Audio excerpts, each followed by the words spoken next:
Le modernisme désigne la lutte de l'ancien contre le moderne. Les artistes modernes remirent en question la notion de beauté, classique et éternelle, lui préférant le charme de l'actuel et de l'éphémère. Était désormais beau tout ce qui était moderne et novateur, tandis que les modèles classiques et dépassés de l'art leur paraissaient laids. Le goût conformiste de la haute société exaspérait les artistes. Leur art, provocateur pour l'époque, devint une arme contre l'ordre établi et l'hypocrisie de la grande bourgeoisie.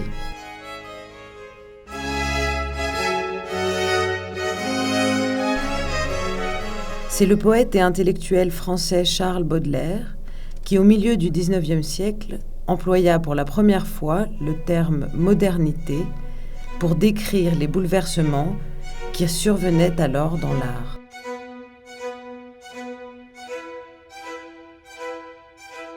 La Révolution française apporta des changements qui ont redéfini la place des artistes dans la société. Pour la première fois, les artistes étaient appelés à servir la patrie et la société en tant que citoyens actifs et non en tant que protégés de la cour du roi. Devenir la voix du peuple fut pour eux un défi qui changea en profondeur et de façon définitive leur façon de voir les choses. Leur intérêt se portait désormais sur des thèmes modernes. Un deuxième conflit éclata au milieu du XIXe siècle quand une poignée d'artistes français, prenant conscience de la force de la critique populaire, rejeta le goût conventionnel et figé des critiques d'art. Le contexte historique a favorisé l'émergence de l'art moderne à Paris, centre de certains des moments forts de l'histoire européenne moderne. Grâce à son caractère cosmopolite, à sa profonde tradition artistique et à son ferment politique, Paris est devenu le centre d'une vague de changements dans l'art. Des artistes y venaient de toute l'Europe, mais aussi des États-Unis, pour y étudier les chefs-d'œuvre de l'art classique et échanger leurs idées avec d'autres artistes. Du réalisme engagé de Courbet à la vérité provocante de Manet, et de là à la révolution picturale des impressionnistes et des néo-impressionnistes, au profond changement apporté par Cézanne dans la représentation de la lumière et des formes, aux figures exotiques de Gauguin et aux compositions tourmentées de Van Gogh, le XXe siècle commença avec les Fauves et Matisse et se poursuivit avec les expérimentations cubistes de Picasso, de Braque et de Juan Gris, avec l'architecture révolutionnaire du Corbusier, la révolution surréaliste et le bouleversement du regard porté sur le monde tel qu'on le connaissait jusqu'alors. Les premières décennies du XXe siècle virent les nouvelles tendances de l'art s'étendre sur presque toute l'Europe et la Russie, et jusqu'en Amérique. Le fauvisme, le cubisme, l'expressionnisme, le mouvement Dada, le futurisme,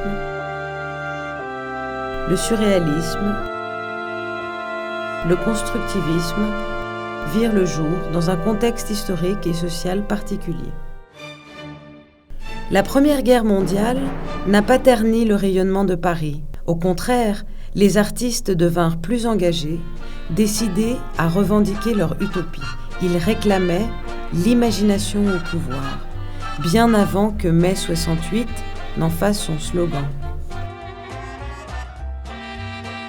Stratis Eleftheriadis est arrivé à Paris pour ses études en 1915. Il fréquentait assidûment le milieu de l'avant-garde artistique qui était alors à son apogée, apportant sa contribution à cette fantastique machine à produire des rêves et des idées. Il se lia très vite avec les jeunes artistes de l'art moderne, ceux-là même qui, dans la période de l'entre-deux-guerres, composaient l'école de Paris. C'est désormais en tant que Thériade qu'il écrit des critiques d'art pour quelques-unes des revues d'art les plus importantes de l'époque. Il est apprécié des cercles artistiques, tant pour sa personnalité que pour l'acuité avec laquelle il appréhende l'art moderne.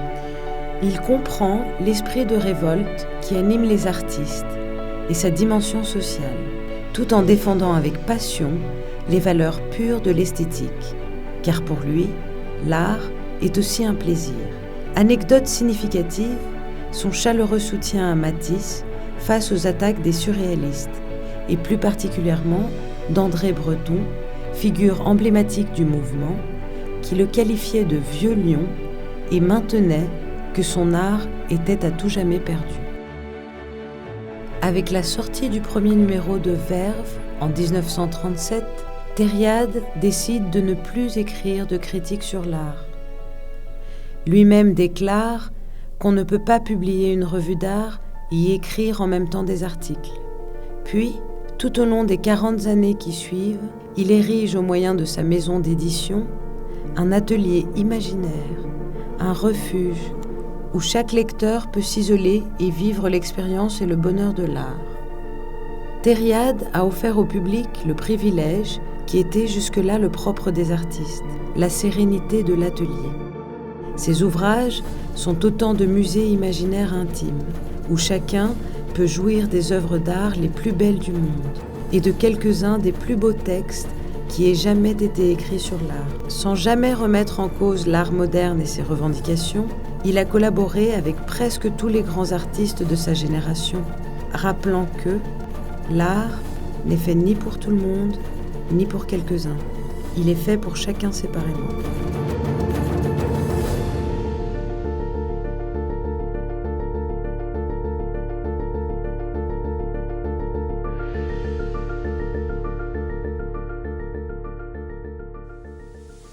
Κύριε Ελευθεριάδη, αφήνοντας για λίγο το πλούσιο έργο σας και το κόσμημα αυτό, το μουσείο το οποίο δημιουργήσατε, θα θέλατε να μας πείτε πώς βλέπετε την σημερινή τέχνη? Μπορώ να σας μιλήσω για τη σημερινή τέχνη, γιατί το σημερινό πράγμα αλλάζει κάθε μέρα.